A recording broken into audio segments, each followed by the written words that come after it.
Բարի երեկո, օրն ամփոփում է հորիզոնի գլխավոր թողարկումը։ Մայրաթորում առավոտյան իրավիճակը լարված է եղել, հրմշտոց է տեղի ունեցել իրավապահների և հոգևորականների միջև։ Մայրաթորի բակում հավաքվածները թույլ չեն տվել, որ իրավապահները տանեն Աջապահյանին և նա հետ է վերադարձել Վեհարան։ Հիշեցնենք, որ Հայաստանի քննչական կոմիտեից հայտնել է, որ Շիրակի թեմի առաջնորդ Միքայել արքեպիսկոպոս Աջապահյանի երկրում ռազմական հեղաշրջում անելու հայտարարությունների վերաբերյալ քրեական վարույթ է նախաձեռնվել իշխանությունը զավթելուն, տարածքային ամբողջականությունը խախտելուն, ինքնիշխանությունից հրաժարվելուն կամ սահմանադրական կարգը բռնի տապալելուն ուղղված հրապարակային կոչեր անելու համար։ Միքայել արքեպիսկոպոս Աջապահյանի ձերբակալելու մասին որոշում է կայացվել, դատարան ներկայացնելու և կալանքը որպես խափանման միջոց կիրառելու նպատակով։ Ավելի ուշ ըստ հաղորդագրության ազգային անվտանգության ծառայությունը և ոստիկանությունը որոշում են կայացրել դուրս գալ Մայրաթորի տարածքից, կանխելու համար իրավիճակի հնարավոր և դիտավորյալ սրումը։ Մայրաթորի տարածքից իրավապահների հեռանալուց մի քանի ժամ անց Միքայել արքեպիսկոպոս Աջապահյանը ինքնական ներկայացել է քննչական կոմիտե։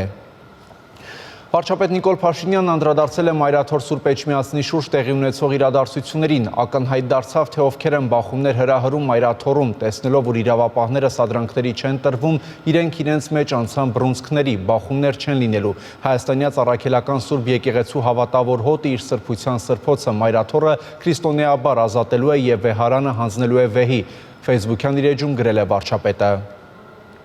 Իդեպ Լուսավոր Հայաստան կուսակցության ղեկավար Էդմոն Մարուքյանը հայտարարել է, որ ներքաղաքական իրավիճակից ելնելով պատրաստ է հրաժարվել վարչապետին անվստահություն հայտնելու գործընթացի շրջանակներում իր թեկնածությունը առաջադրելուց, իսկ ազգային ժողովի падգամավորներ Հովիկ Աղազարյանը և Հակոբ Ասլանյանը պատրաստ են առաջադրել Միքայել արքեպիսկոպոս Աջապահյանի թեկնածությունը նրա համաձայնության դեպքում։ Էդմոն Մարուքյանը նաև կոչ է արել բոլոր ընդդիմադիր և իշխող խմբակցության падգամավորներին միանալ այդ նախաձեռնությանը, հարցը բերել խորհրդարան և սահմանադրական գործընթացով իշխանափոխություն իրականացնել։ Հիշեցնենք, որ ազգային ժողովի падգամավորներ Հովիկ Աղազարյանն ու Հակոբ Ասլանյանը վարչապետին անվստահություն հայտնելու գործընթաց էին սկսել վարչապետի թեկնածու առաջադրելով Լուսավոր Հայաստան կուսակցության նախագահ Էդմոն Մարուքյանին։ Նախաձեռնությունը ձախողվել էր, քանի որ ազգային ժողովի ընդդիմադիր խմբակցությունները Պատիվ ունեմը և Հայաստանը չէին միացել նախաձեռնությանը։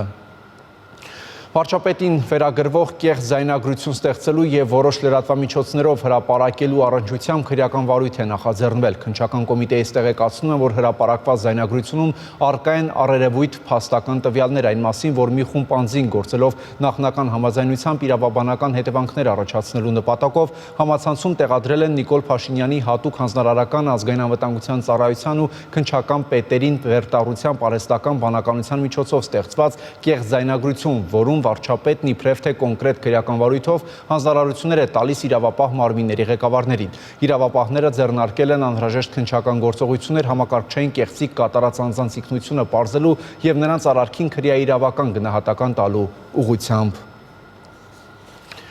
Վարչապետ Նիկոլ Փաշինյանը մասնակցել է Հայաստան համահայկական հիմնադրամի հոգաբարձուների խորհրդի հերթական նիստին, միջոցառմանը մասնակցել է նաև Հանրապետության նախագահը, ազգային ժողովի և սահմանադրական դատարանի նախագահները։ Հայաստան համահայկական հիմնադրամի գործադիր տնօրենի ժամանակավոր պաշտոնակատար Զարուհի Ազնաուրյանը հանդես է եկել տարեկան զեկույցով, ներկայացնելով իրականացված ծրագրերն ու նախագծերի ընթացքը։ Քննարկվել են հիմնադրամի 2024 թվականի ֆինանսական հաշվետվությունն ու 2025 թվականի տարեկան բյուջեն։ Վարչապետ Նիկոլ Փաշինյանը հեռավար մասնակցել է Բելարուսի մայրաքաղաք Մինսկում անցկացվող Եվրասիական տնտեսական ֆորումին։ Վարչապետ Փաշինյանը հանդես է եկել ելույթով։ Уважаемые коллеги, участники форума, Республика Армения рассматривает цифровое развитие как Հայաստանի Հանրապետությունը թվային զարգացումը համարում է կայունաչի հիմնական ուղղություններից մեկը։ Մենք համոզված ենք, որ հենց թվայնացումն է նոր հնարավորություններ բացում տնտեսությունում, պետական կառավարման համակարգում եւ սոցիալական ոլորտում։ Հայաստանում արդեն ներդրվել է գերատեսչությունների փոխգործակցության ճարտարապետություն, ինչի շնորհիվ պետական մարմինները չեն կրկնօրինակում տեղեկատվությունը, այլ ապահովված կապի ալիքների միջոցով հասանելիություն են ստանում սկզբնաղբյուրների։ Դա հնարավորություն է տվել ստեղծել ինտեգրված թվային ծառայություններ, որոնք ծառայությունների մատուցման բոլոր փուլերը միավորում են մեկ միասնական, թափանցիկ եւ օգտագործողի համար հարմար գործընթացի մեջ։ Այսպիսի մոտեցումը նոր հնարավորություններ է բացում միասնական թվային միջավայր ձևավորելու համար։ Այսօր Հայաստանը մի երկիր է, որն առաջարկում է բարդ կոմպլեքսային տեխնոլոգիական լուծումներ ու ծառայություններ։ Հայաստանում ընթանում են համակարգված աշխատանքներ թվայնացման ուղղությամբ, կատարելագործվում են Էլեկտրոնային կառավարման համակարգերը բարձրանում է քաղաքացիների թվային գրագիտությունը, մշակվում են ժամանակակից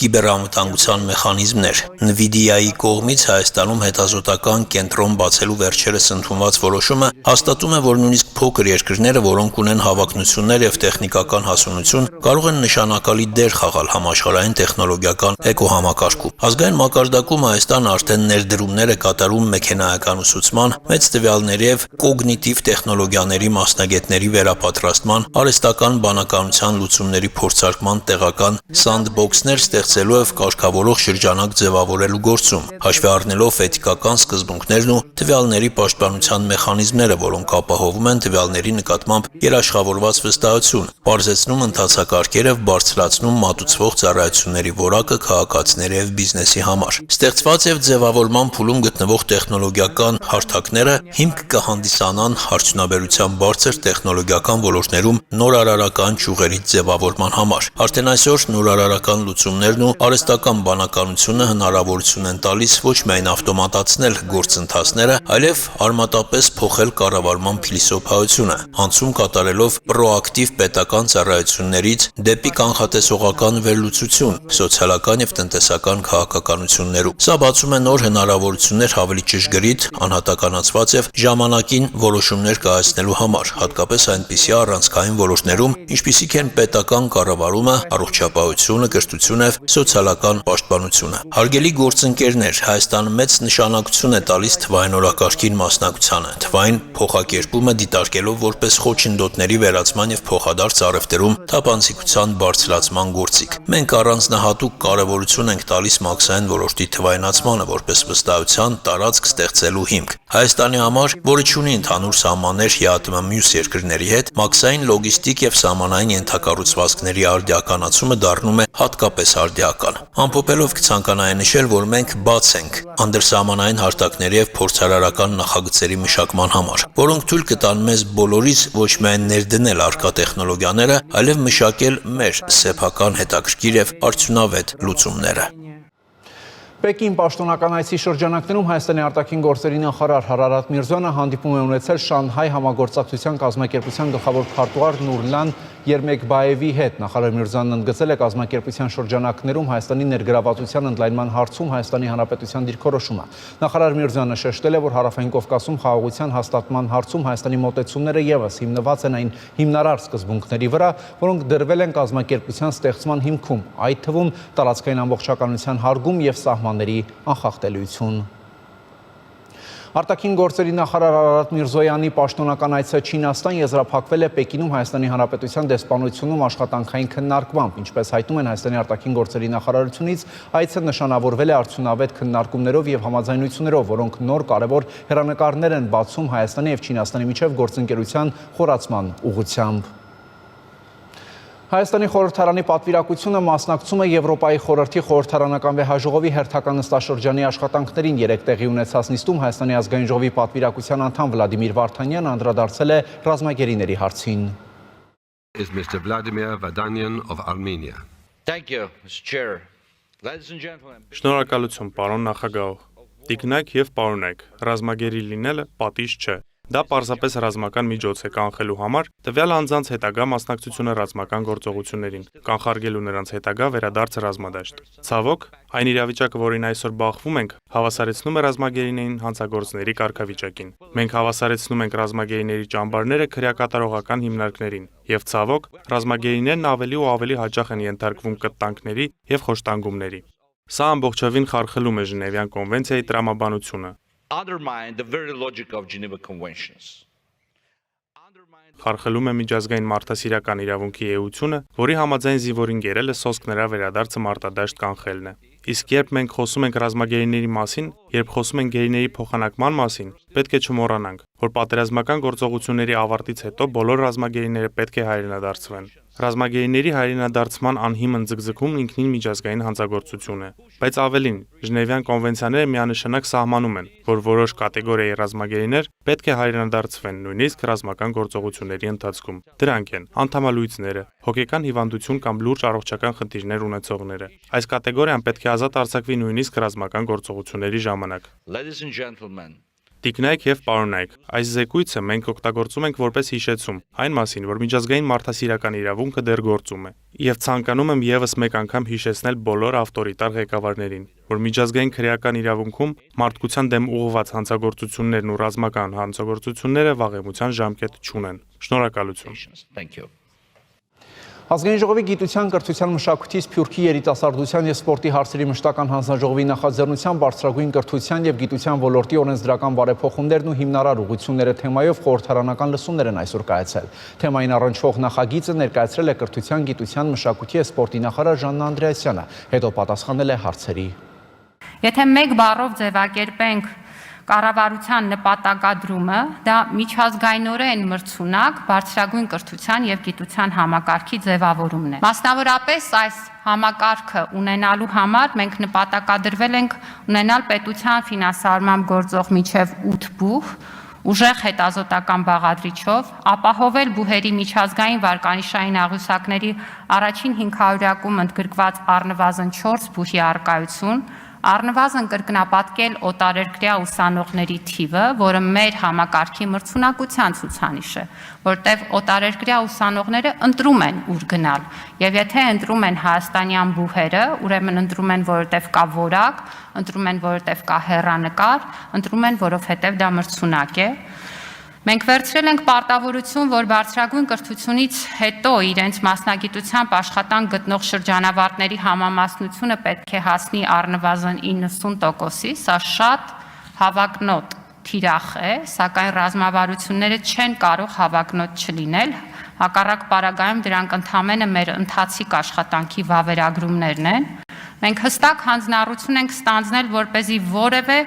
պատշաճ առաջադիմությամբ ուսանող դուրս չմնա բարձրագույն կրթությունից ուսման վարձը չվճարելու պատճառով։ Կան արդյոք հստակ երաշխիքներ, որ ակադեմիական քաղաքն, այսպես ասած, գերկենտրոնացման ձև չեն մարզական բուհերի նկատմամբ, ինչպես արդեն գիտենք, բուհեր կան մարզերում, որ ճակերտավոր ասված անտեսման եզրին են։ Իրականում մենք այսօր ունենք կենտրոնացված համակարգ եւ եթե դուք նայեք մեր ուսանողների վիճակագրությունը, ապա մեր ուսանողների շուրջ 90%-ը ուսանում է Երևանում։ Այսինքն այն ինչի մասին դուք խոսում եք, տեղի ունի հենց այսօր։ Բայց եթե մենք խոսում ենք տարածքային համաչափ զարգացման քաղաքականության մասին, որը մեր շատ կարևորագույն ռազմավարությունն է, մենք իրականում պետք է հասկանանք, թե որ կրթության կարիքը կա տեղերում։ Եվ սա մի բան է, որ մենք փորձել ենք անել, ուրեմն բուհերի խոշորացման եւ գիտահետազոտական կազմակերպությունների միավորման գործընթացի շրջանակներում մենք աշխատանքային խմբեր էինք ձևավորել եւ մեր աշխատանքային խմբերից մեկը եղել է հենց մարզային բուհերի մասնակցությամբ ձևավորված աշխատանքային խումբը, մեծ ծավալի աշխատանք է արվել, վերլուծվել են այն կրթական ծրագրերը, որը այսօր իրականացվում են մարզային մեր բուհերի կողմից, եւ մենք փորձ ենք արել հասկանալ, արդյոք կրթական որ մակարդակի ծրագրեր են դրանք, արդյոք ինչպիսի պահանջարկ են ներկայացնում եւ ինչպես պետք է այդ խնդիրը շարունակենք լուծել։ Արդեն տարիներ շարունակ դպրոցում փոխանակ հանձնեն բոլոր առարկաները, այսինքն բնագիտական առարկաները, ընտրովի հանձնում են ընդամենը մեկ առարկա եւ դրա հետևանքով երեխաները գալիս են համալսարան սովորելու կամ պոլիտեխնիկ սովորելու օրինակի համար ընդհանրապես ֆիզիկա չիմանալով։ Արդյոք դուք չեք ուզում փոխեք այդ պրակտիկան եւ վերադառնաք այն նորմալ երևույթին, երբ երեխաները ստիպված էին հանձնել համ ֆիզիկա, համ քիմիա, համ կենսաբանություն եւ այլն։ Շատ կարևոր հարց եք բարձրացնում եւ այդ հարցը ընկած է իրականում բարեփոխումների առանցքային ուղղություն որպես, որտեղ մեր կառավարության ծրագրի շատ կարևոր թիրախն է բոլոր դպրոցներում բնագիտական լաբորատորիաների ստեղծումը, որը իրականում շատ մեծ ծավալի ներդրում է եւ մեզ մոտ դուք խոսում եք քննություններից, եկեք խոսենք դասավանդման process-ից, բնագիտական առարկաների ուսուցումը վերածվել էր պատմողական դասերի եւ մեր երեխաները մտածում էին, որ քիմիան մի առարկա է, որի դասը պիտի կարդաս եւ գաս պատմես։ Բնականաբար այս պարագայում, եթե մենք ձեզ հետ քննության մասին խոսենք, անկախ նրանից քննություն կլինի թե չէ, չենք ունենա այն ուրեմն գիտելիքով ու հմտություններով օժտումը, որը այնուհետև քննության թույլ կտա հասնել։ Եվ հիմա լաբորատորիաների ստեղծումը նաև բնագիտական առարկաների փորձարարական բնույթը եւ այդ հասանելիությունը դպրոցներում ապահովելու համար է։ Ավարտվեց հորիզոնի այս թողարկումը, կարճատև դադարից հետո անցնող շաբաթվա միջազգային իրադարձությունները կամփոփի իմ գործընկեր Ալլա Ղալաչյանը։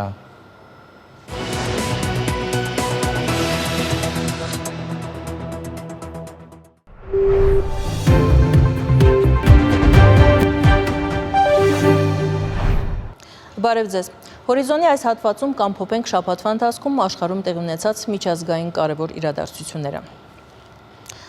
Այս շաբաթ Իրան-Իսրայել պատերազմը մնաց միջազգային լրահոսի առաջին էջերում։ Այն սպառնում էր ողջ տարածաշրջանը ներքաշել լայնածավալ պատերազմի մեջ։ Մի պահ ամեն ինչ սրվեց, երբ Միացյալ Նահանգները օդային հարված հասցրեց իրանական միջուկային 3 օբյեկտների։ Դրանից հետո Իրանն էլ պատասխան հարված հասցրեց Քաթարում գտնվող ամերիկյան ռազմաբազային։ Իրավիճակը սկսեց արագ փոխվել։ Դրանից ժամեր անց Միացյալ Նահանգները հայտարարեց, որ Իրանն ու Իսրայելը համաձայնել են հրադադար հաստատել։ Դա տեղի ունեցավ ինչպես Միացյալ Նահանգների, այնպես էլ Քաթարի միջնորդությամբ։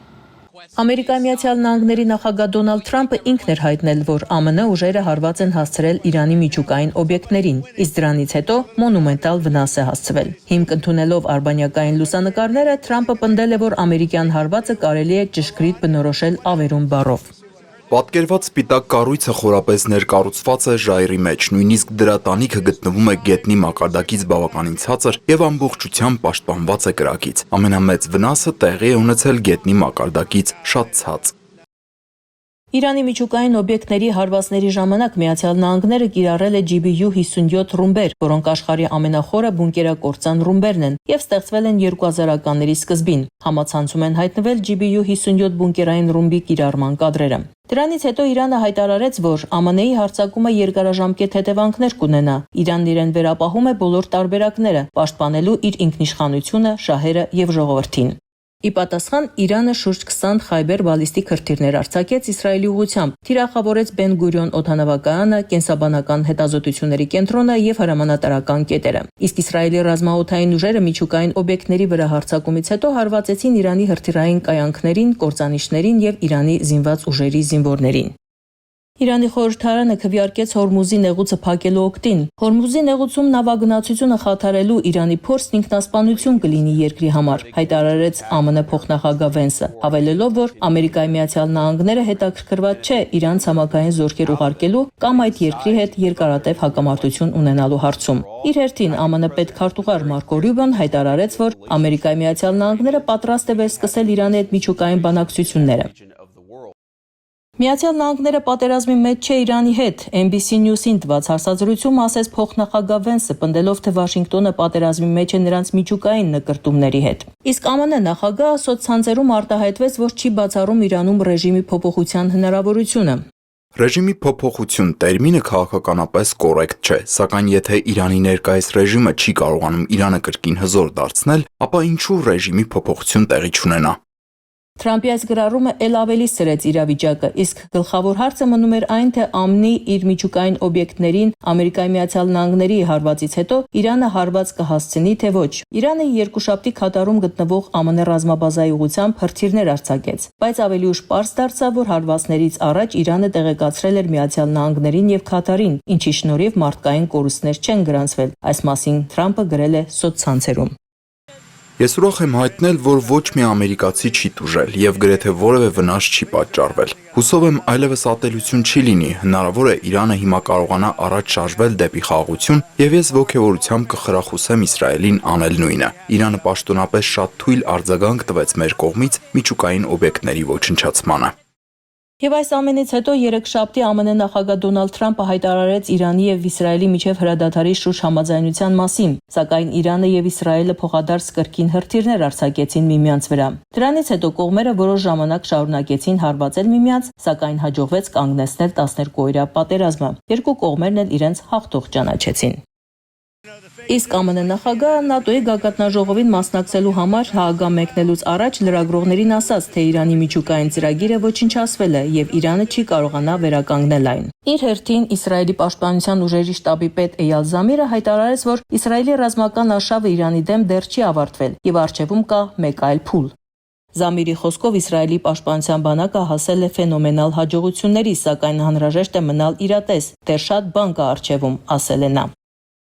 Իրանում էլ քչերն են հավատում, որ երկուշաբթի օրը ձեռք բերված զինադադարը երկար կտևի եւ կարծում են, որ Իսրայելը դեռ չի ավարտել իր գործողությունները, քանի որ այժմ այն ունի լիակատար օդային գերակայություն Իրանի նկատմամբ։ Չնայած թերահավատությանը, Ամերիկայի Միացյալ Նահանգների նախագահը հայտարարեց, որ հաջորդ շաբաթ ամերիկացի եւ իրանցի պաշտոնյաները կհանդիպեն ու կքննարկեն Իրանի միջուկային ծրագիրը։ Իսկ Մերձավոր Արևելքի հարցերով ԱՄՆ բանագնաց Սթիվ Ուիթքոֆը խոստումնալից համարեց Իրանի հետ բանակցությունները, որոնք վարվում են թե ուղիղ, թե միջնորդների մասնակցությամբ։ Ալլա Ղալաչյան, Հորիզոն։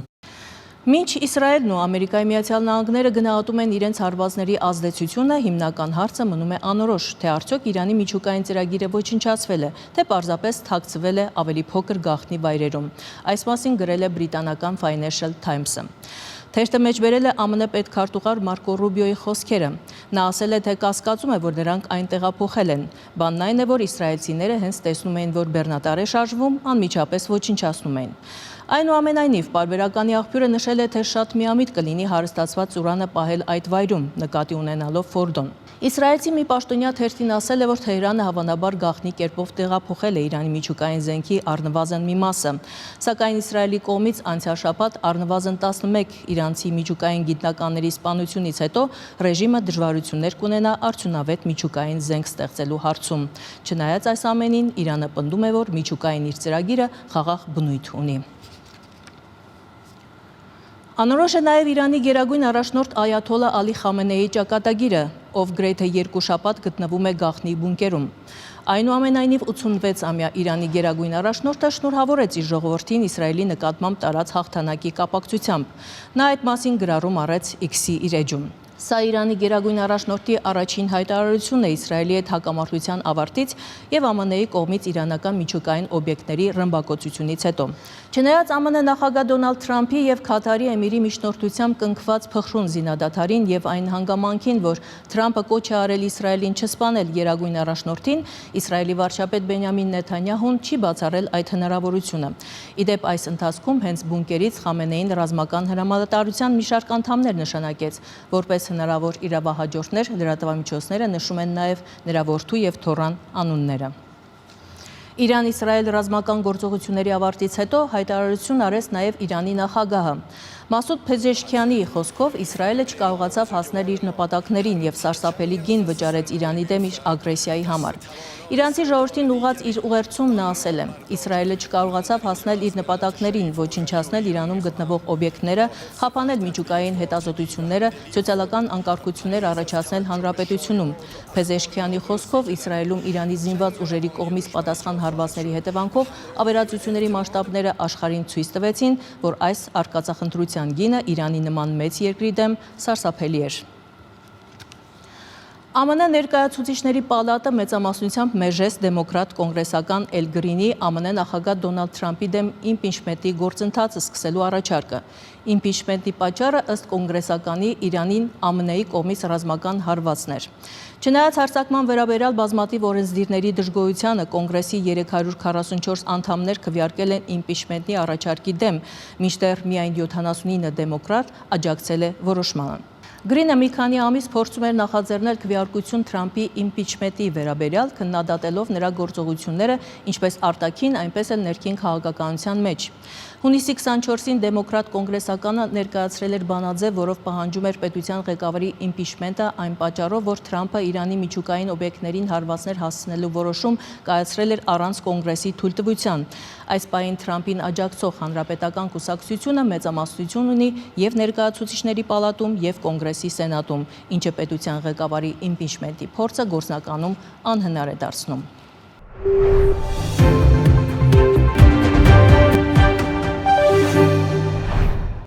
Այս շաբաթ Հաագայում տեղի ունեցավ ՆԱՏՕ-ի գագաթնաժողովը։ Այն ըստ առաջնորդների պատմական էր, քանի որ երկօրյա հավաքի ավարտին աշխարհի ամենամեծ ռազմական դաշինքի անդամները պարտավորվեցին առաջիկա 10 տարիներին իրենց պաշտպանական ծախսերը հասցնել համախառն ներքին արդյունքի 5%-ին։ Առայժմ միայն Իսպանիան է հայտարարել, որ դա անիրագործելի նպատակ է Մադրիդի համար։ Գագաթնաժողովի օրակարգում էին նաև Ուկրաինայի դեմ Ռուսաստանի պատերազմն ու իրավիճակը Մերձավոր Արևելքում։ ՆԱՏՕ-ի առաջնորդները չորեքշաբթի օրը աջակցեցին ԱՄՆ նախագահ Դոնալդ Թրամփի պահանջած պաշտպանական ծախսերի մեծ աճին եւ վերահաստատեցին միմյանց հարձակումներից պաշտպանելու իրենց հանձնառությունը։ Նոր ծախսերի նպատակը, որը պետք է իրականացվի հաջորդ 10 տարիների ընթացքում, տարեկան հարյուրավոր միլիոնավոր դոլարների աճ է։ Գերմանիայի նախագահ Ֆրիդրիխ Մերցը հայտարարեց, որ կավելացնի պաշտպանության ծախսերը ոչ թե ԱՄՆ նախագահ Դոնալդ Թրամփին հանգստացնելու, այլ Մոսկվայից եկող սպառնալիքին հակազդելու համար։ Ելույթից մեկ օր առաջ Բերլինը հաստատեց, որ մինչև 2029 թվականը ռազմական ծախսերը կբարձրացնի մինչև համախառն ներքին արդյունքի 3.5%։ Նոր ծախսերի շրջանակներում 2029 թվականին պաշտպանությանը կհատկացվի 153 միլիարդ եվրո։ Երկրները պարտավորվել են համախառն ներքին արդյունքի 3.5% ծախսել հիմնական պաշտպանության վրա, ինչպիսիք են զորքերը եւ զենքը, եւ 1.5% պաշտպանության հետ կապված ավելի լայն միջոցառումների վրա, ինչպիսիք են կիբերամտանգությունը, խողովակաշարերի պաշտպանությունը եւ ճանապարհների ու կամուրջների հարմարեցումը ծանր ռազմական տրանսպորտային միջոցների կառավարման համար։ Լրացուցիչ ծախսերը դժվարություն կստեղծեն եվրոպական այն երկրների համար, որոնցից շատերն ունեն ֆինանսական խնդիրներ։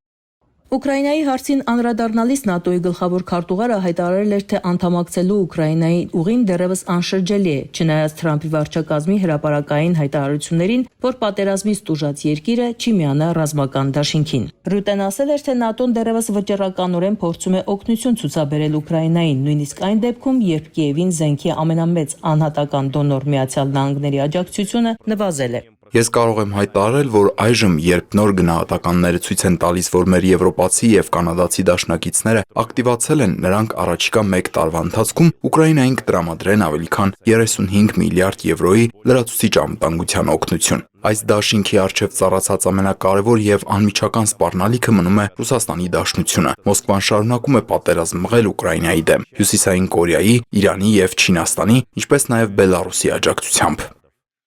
Հատկանշական է, որ Ուկրաինայի նախագահ Վլադիմիր Զելենսկին ներկա է եղել ՆԱՏՕ-ի անդամ երկրների ընթրիքին։ Հաագայում կայացել է նաև Թրամփ-Զելենսկի հանդիպումը, այն տևել է 40 րոպե։ Քննարկվել է Ուկրաինային օգնություն տրամադրելու հետ կապված հարցեր։ Թրամփը զրույցը բովանդակալից է համարել։ Ուկրաինայի նախագահը նշել է, որ ինքը եւ Թրամփը քննարկել են, թե ինչպես հասնել հրադադարի եւ խաղաղության, ինչպես նաեւ պաշտպանել ուկրաինացիներին։ Զելենսկին խոստացել է մանրամասները կիսվել ավելի ուշ։ Խոսվել է նաեւ ամերիկյան հոբ համակարգեր գնելու եւ անօդաչու թռչող սարքերի հնարավոր համատեղ արտադրության մասին։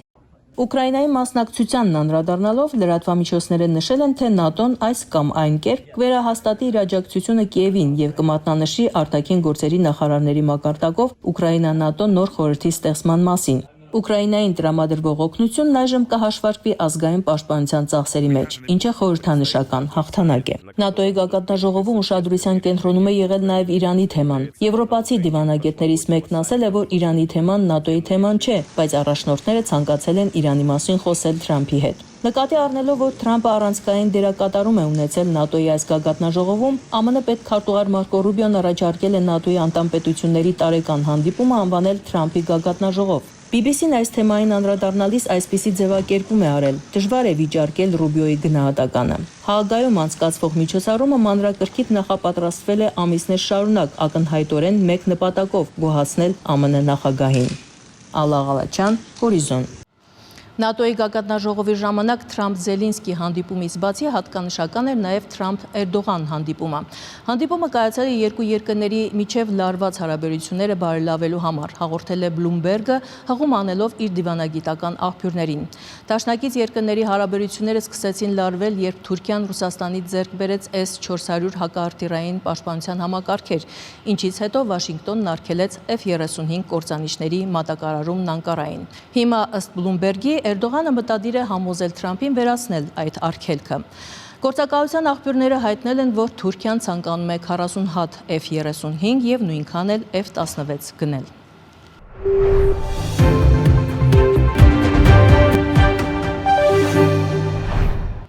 Մինչ աշխարհի առաջնորդները քննարկում են, թե ինչպես լուծել հակամարտությունները, ինչպես ավելացնել պաշտպանական ծախսերը եւ ինչպես ձեռք բերել լրացուցիչ զենք զինամթերք, աշխարհի 4-րդ ամենահարուստ մարդը Ջեֆ Բեզոսը ամուսնանում է։ Amazon ընկերության հիմնադիր եւ միլիարդատեր Ջեֆ Բեզոսի եւ ամերիկյան հեռուստահաղորդավարի Լորենս Սանչեսի հարսանիքը այս շաբաթ կայանում է Վեդեդիկում։ Նրանց հարսանեկան արարողությունը տևելու է 3 օր, չնայած քաղաքի բնակիչների բողոքներին։ VIP շրջանակներում այս իրադարձությունն արդեն անվանում են դարի հարսանիք, որի ընդհանուր արժեքը գնահատվում է մոտ 50 միլիոն եվրո։ Վենետիկի օդանավակայանը պատրաստվում է ընդունել շուրջ 90 մասնավոր ինքնաթիռ, շոու բիզնեսի աստղերով, քաղաքական գործիչներով եւ ֆինանսական ոլորտի ազդեցիկ ներկայացուցիչներով։ Երկուսի համար էլ սա երկրորդ ամուսնությունն է։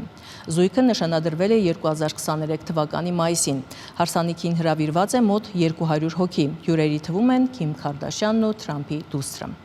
Այսքանը կհանդիպենք մյուս ուրբաթ ցտեսություն։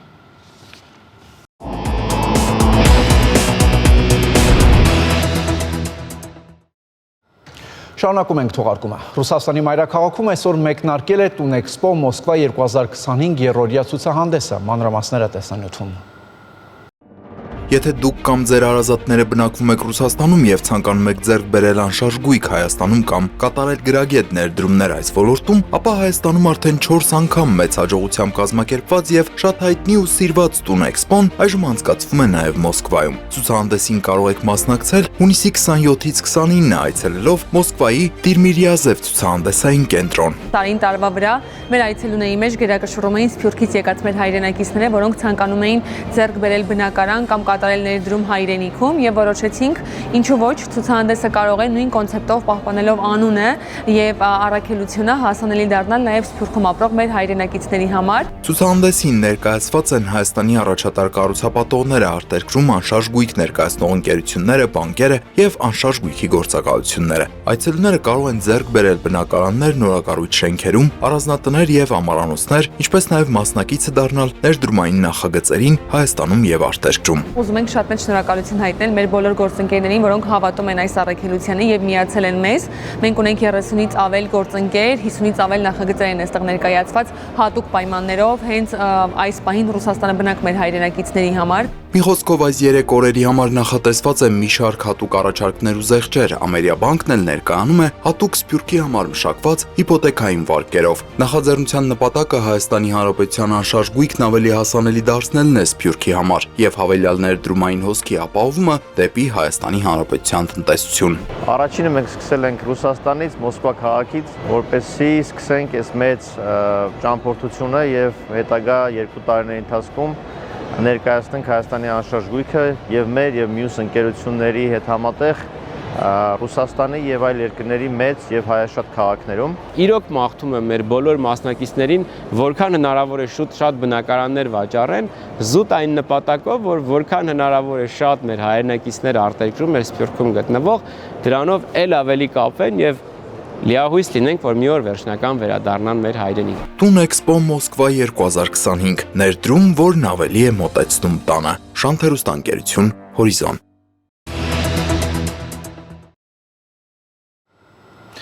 Շանթի եթերում լրատվությունն այսօր այսքանն էր, ես ձեզ հրաժեշտ եմ տալիս մաղթելով խաղաղ եւ բարի գիշեր։